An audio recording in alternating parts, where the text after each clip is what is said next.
انا عملت كل حاجه، كان زماني استنزفت.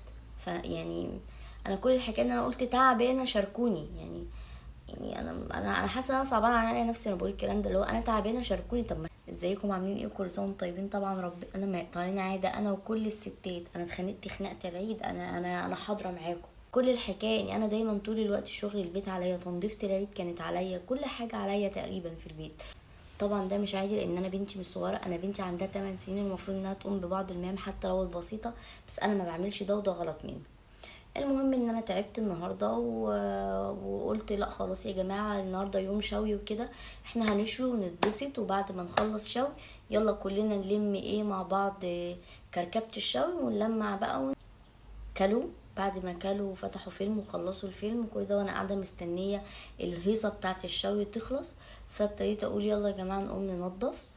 جوزي قال انا داخل انام، وبنتي مسكت التليفون. الفكره مش في كل اللي انا حكيته ده، كل اللي انا حكيته ده عادي ويعدي.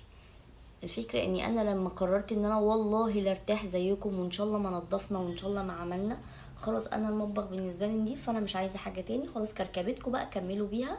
بنتي قامت روقت اوضتها وفرشت سجادة، وجوزي بعد شوية وقت قال لي ايه يلا مش هنقوم نعمل؟ هو انتوا يعني، طب ليه كان من الاول لا؟ يعني ليه لازم حرق الدم ويبقى فيه خناقة العيد؟